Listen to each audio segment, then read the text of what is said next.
Hello दोस्तों, बहुत बहुत स्वागत करते हैं आप सभी का अपने यूट्यूब चैनल पर। दोस्तों, आज की इस वीडियो में हम आपके लिए लेकर आए हैं यूपी बोर्ड फिजिक्स क्लास 12 से संबंधित एक बहुत ही महत्वपूर्ण टॉपिक। दोस्तों, आज से हम यूपी बोर्ड क्लास 12 के विद्यार्थियों के लिए यूपी बोर्ड फिजिक्स की क्लास स्टार्ट करने जा रहे हैं। दोस्तों, अभी तक आपने फिजिक्स में कुछ भी नहीं पढ़ा है तो आज से अपनी पढ़ाई को स्टार्ट कर दीजिए। हम यूपी बोर्ड फिजिक्स की पूरी क्लास आप लोगों को इसी चैनल के माध्यम से कराएंगे। ये हमारा न्यू कोर्स स्टार्ट होने जा रहा है।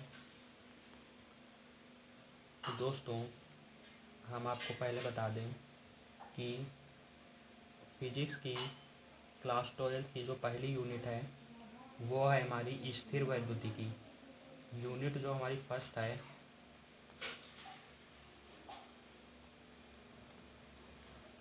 यूनिट फर्स्ट जो है हमारी वो है स्थिर वैद्युतिकी की।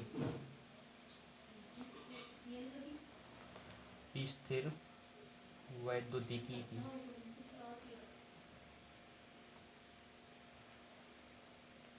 इसको इलेक्ट्रोस्टैटिक्स भी बोलते हैं, इंग्लिश में इलेक्ट्रोस्टैटिक्स कहते हैं।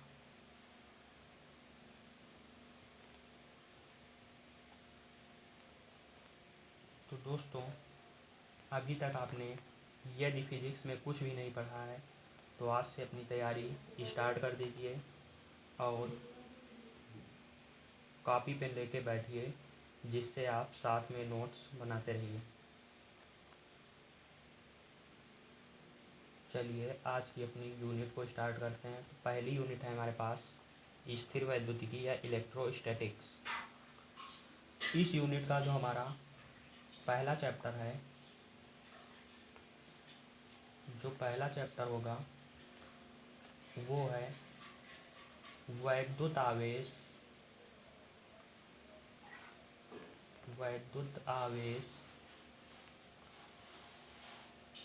तथा वैद्युत क्षेत्र।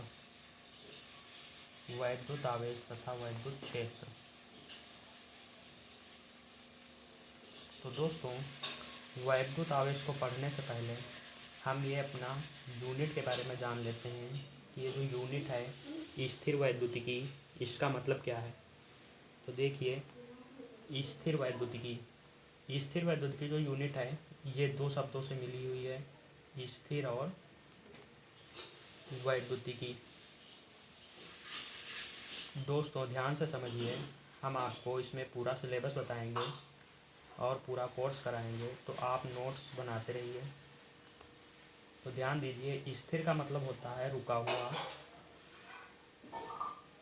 हुआ। ओके। और वैद्युतिकी का मतलब हम अभी आपको डिटेल में बता रहे हैं।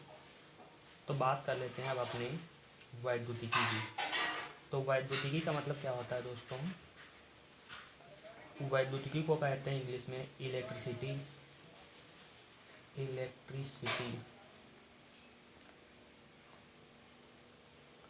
दोस्तों, जो इलेक्ट्रिसिटी शब्द है ये हमारी ग्रीस भाषा का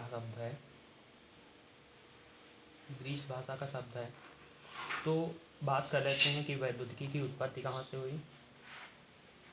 तो वैद्युतिकी शब्द की जो उत्पत्ति हुई ये हमारे एक ग्रीस के दार्शनिक थे।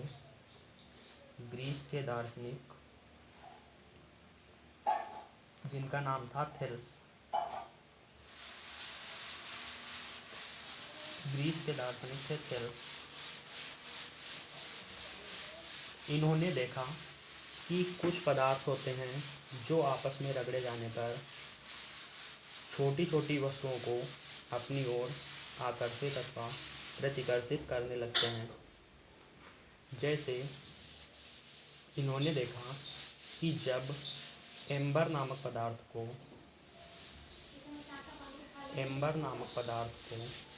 या एम्बर को आप बोल सकते हैं, हिंदी में इलेक्ट्रॉन कहते हैं, एम्बर को इलेक्ट्रॉन कहते हैं।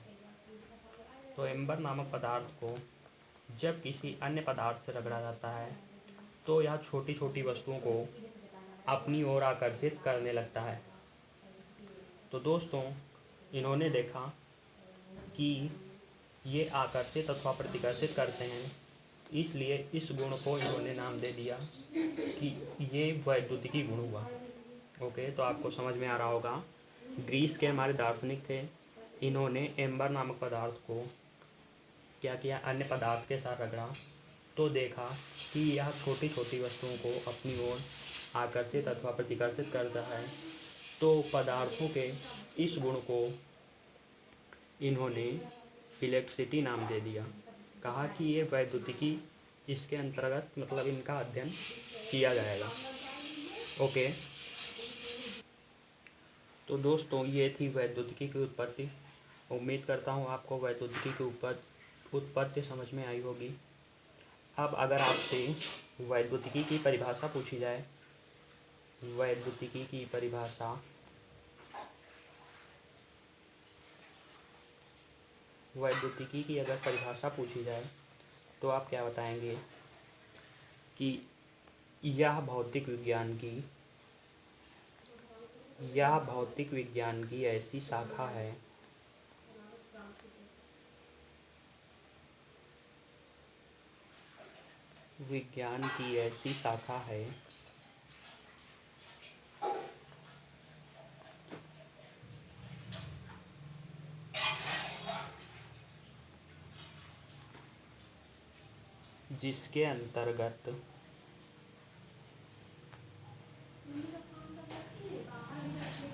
जिसके अंतर्गत स्थिर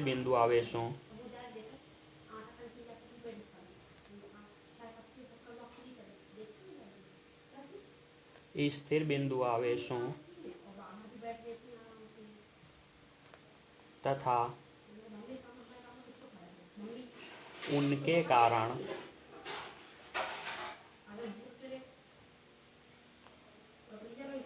उत्पन्न बलों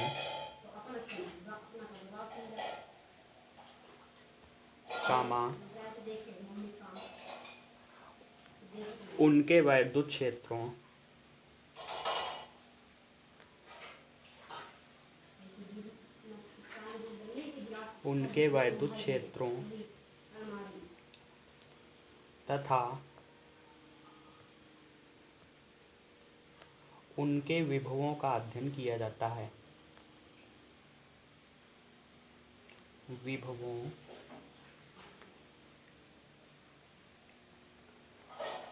का अध्ययन किया जाता है।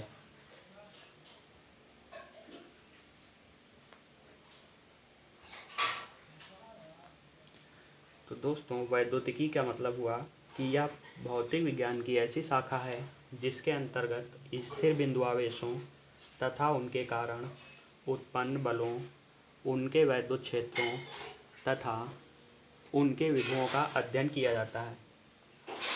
तो वैद्युतिकी की आपको परिभाषा समझ में आई होगी। अब आपको यहाँ पे ध्यान देना है कि परिभाषा में कहा गया है स्थिर बिंदु आवेशों। तो दोस्तों, एक नया वर्ड यहाँ से जुड़ गया है, आवेश। आवेश एक नया शब्द जुड़ गया है, तो इसको हम अभी आपको बताएंगे कि आवेश होता क्या है। ओके, तो उम्मीद करता हूँ आपको वैद्युतिकी की परिभाषा समझ में आ गई होगी। आप इसका स्क्रीनशॉट ले सकते हैं और प्रॉपरली साथ में नोट्स बनाते रहिए। तो दोस्तों, अब बात कर लेते हैं कि आवेश क्या होता है। तो दोस्तों, आवेश को देखने से पहले हम इसकी उत्पत्ति को जान लेते हैं कि उत्पत्ति कैसे हुई।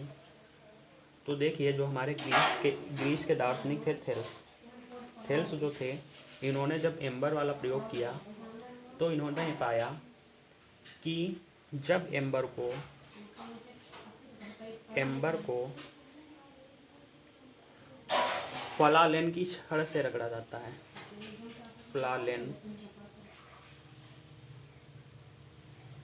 तो या कागज के छोटे छोटे टुकड़ों अथवा भूसों के तिनकों या फिर सरकंडे की गोलियों को अपनी ओर आकर्षित करने लगता है। तो इससे इन्होंने ये निष्कर्ष निकाला कि यह आकर्षित इसलिए करता है क्योंकि यह छड़ से रगड़े जाने पर आवेशित हो जाता है। तो इस गुण को इन्होंने आवेश कहा कि जिस कारण से ये अपनी ओर आकर्षित कर रहा है, यह गुण इसका आवेशित होना कहलाएगा। तो अगर आपसे आवेश की परिभाषा पूछी जाए तो आवेश की परिभाषा को इस प्रकार से लिखेंगे। तो आवेश की परिभाषा को देख लेते हैं। आवेश को इंग्लिश में कहते हैं चार्ज। तो दोस्तों आवेश क्या होता है, परिभाषा अगर लिखेंगे तो बोलेंगे किसी पदार्थ का ऐसा गुण, किसी पदार्थ का ऐसा गुण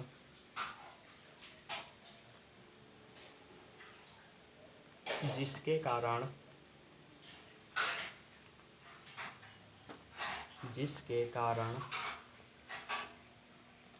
वह वस्तुओं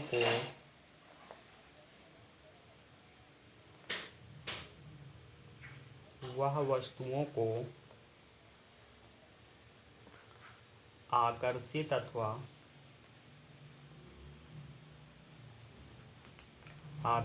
अथवा प्रतिकर्षित करता है,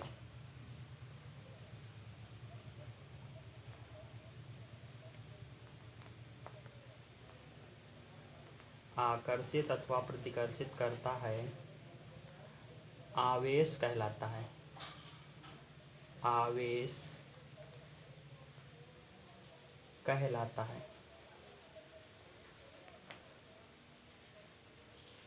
तो दोस्तों ये थी आवेश की परिभाषा कि किसी पदार्थ का ऐसा गुण जिसके कारण वह वस्तुओं को आकर्षित अथवा प्रतिकर्षित करता है, आवेश कहलाता है।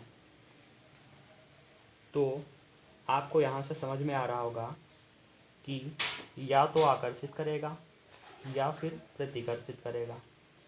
तो देखिए इसकी जो हो गई ये दो प्रकृति हो गई, या तो आकर्षण की या फिर प्रतिकर्षण की। तो दोस्तों प्रकृति के आधार पर जो आवेश होता है ये दो प्रकार का होता है। प्रकृति के आधार पर आवेश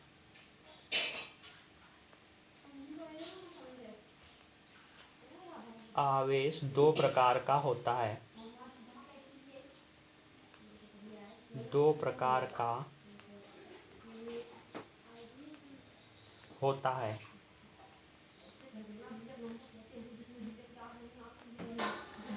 आवेश दो प्रकार का होता है।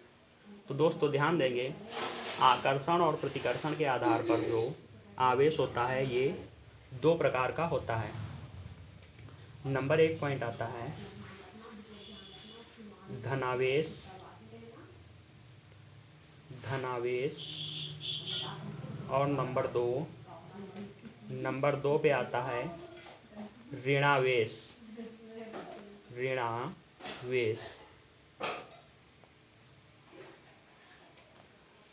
तो आपको आवेश की परिभाषा समझ में आई होगी। और प्रकृति के आधार पर जो आवेश होता है ये दो प्रकार का होता है, धनावेश और ऋणावेश। तो दोस्तों एक एक करके आपको आवेशों के प्रकार समझाएंगे। पहला पॉइंट जो है हमारा धनावेश। अच्छा आप लोग ये बताइए कि कोई आयन धनायन कब बनाता है। दोस्तों जब हमारे पास कोई आयन हो, आयन आप लोग केमिस्ट्री में समझते होंगे, कोई आयन धनावेश तब बनाता है जब वो इलेक्ट्रॉनों को त्याग देता है। मतलब जब उसके पास इलेक्ट्रॉनों की कमी हो जाएगी तो वो बनाएगा धनायन। बात आ रही सभी को समझ में? क्या बताया हमने कि धनावेश हमें समझाना है, ठीक। तो बात कर लेते हैं हम आयनों की। तो कोई भी आयन क्या करेगा, धनायन तब बनाएगा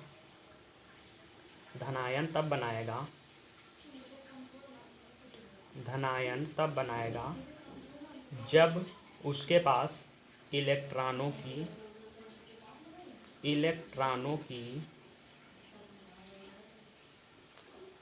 कमी होगी, इलेक्ट्रॉनों की कमी, तो बनाएगा धनायन।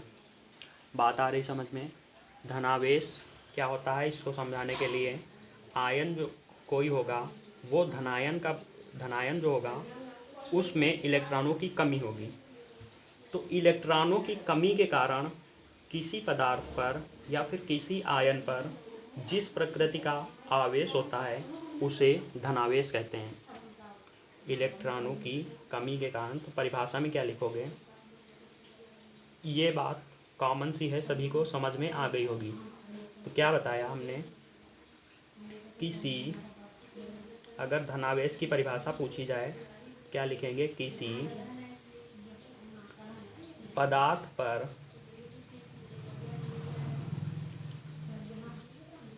इलेक्ट्रॉनों की कमी के कारण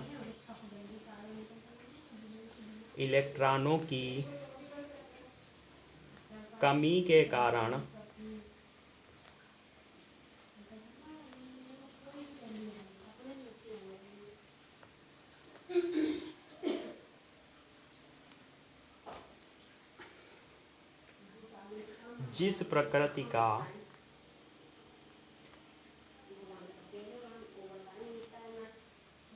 आवेश होता है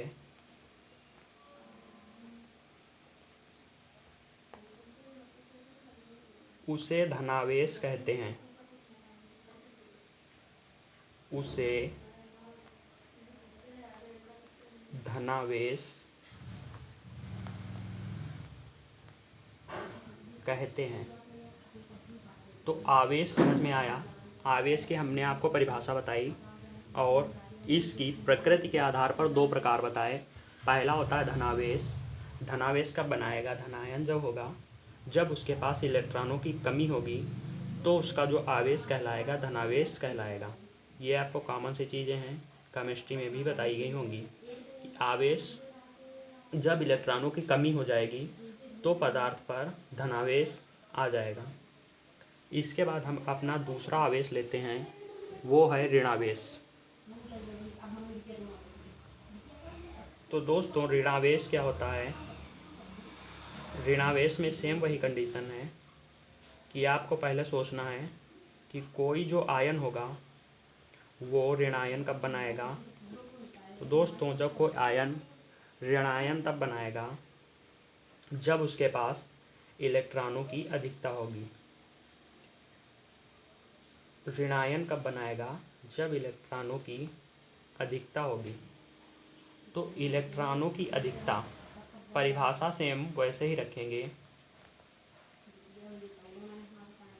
याद क्या आपको रखना है कि अगर धनावेश होगा तो उसके पास इलेक्ट्रॉनों की कमी होगी और यदि ऋणावेश है तो इलेक्ट्रॉनों की अधिकता होगी। तो अगर ऋणावेश आपसे पूछा जाए ऋणावेश क्या है, तो आप परिभाषा में लिख सकते हैं कि किसी पदार्थ पर इलेक्ट्रॉनों की अधिकता के कारण जिस प्रकृति का आवेश होता है उसे ऋणावेश कहते हैं। तो परिभाषा अगर चाहें तो आप लिख सकते हैं, लिखेंगे किसी पदार्थ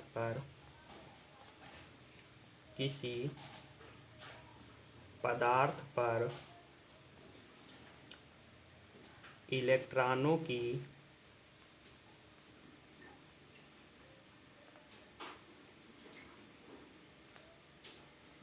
कमी के कारण इलेक्ट्रॉनों की अधिकता के कारण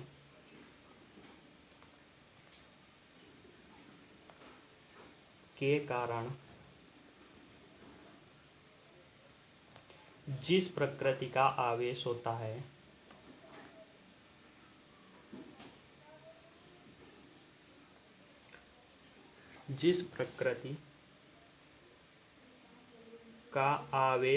है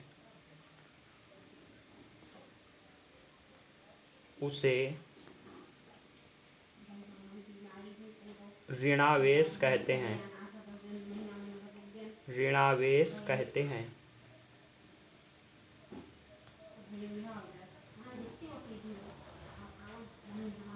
तो दोस्तों, आपको धनावेश और ऋणावेश दोनों समझ में आए होंगे। तो आज के इस वीडियो में हमने आपको सबसे पहले बताया कि स्थिर वैद्युतिकी क्या है। उसके बाद हम लोगों ने वैद्युतिकी की उत्पत्ति देखी, कैसे उत्पत्ति हुई। हमारे जो थेल्स थे दार्शनिक ग्रीस के, इन्होंने अंबर नामक पदार्थ को रगड़ा और देखा कि यह छोटी छोटी वस्तुओं को आकर्षित करता है, इसलिए इन्होंने इसको कह दिया कि यह वैद्युतिकी है। फिर इसके बाद इन्होंने, जब हमने आपको बताया कि आवेश क्या होता है, आवेश की परिभाषा बताई, फिर आवेश के प्रकारों को भी बताया। तो दोस्तों, ज़्यादा वीडियो लंबा ना करते हुए आज का वीडियो हम यहीं पर समाप्त करते हैं, और इसके अगले वाले पार्ट में हम आपको आवेशों के गुण बताएंगे। तो दोस्तों, उम्मीद करता हूँ आप सभी को वीडियो अच्छी लगी होगी और आपको हमारे द्वारा बताए गए सभी टॉपिक समझ में भी आए होंगे। दोस्तों, ये हमने यूपी बोर्ड फिजिक्स क्लास 12 का न्यू कोर्स स्टार्ट किया है, न्यू बैच है, इसलिए आपको इस कोर्स को लगातार पढ़ना है। अगर अभी तक आप लोगों ने यूपी बोर्ड की कोई भी तैयारी नहीं शुरू की है, तो आप लोग इस कोर्स को आसानी से पढ़ सकते हैं। हम आपके लिए डेली क्लास लेकर आएंगे। और दोस्तों, उम्मीद करता हूँ आप सभी को वीडियो अच्छी लगी होगी। अगर वीडियो अच्छी लगी है तो वीडियो को ज़्यादा से ज़्यादा लाइक करें, ज़्यादा से ज़्यादा शेयर करें और चैनल को सब्सक्राइब ज़रूर कर लें। और दोस्तों, एक बात पर ज़रूर ध्यान दें कि ये नया कोर्स स्टार्ट हुआ है, तो आप लोग कॉपी पेन लेके नोट्स ज़रूर बनाते रहिए। अगर दोस्तों इस वीडियो में कोई प्रॉब्लम है तो आप हमसे कमेंट करके पूछ सकते हैं। चलिए वीडियो को समाप्त करते हैं। धन्यवाद।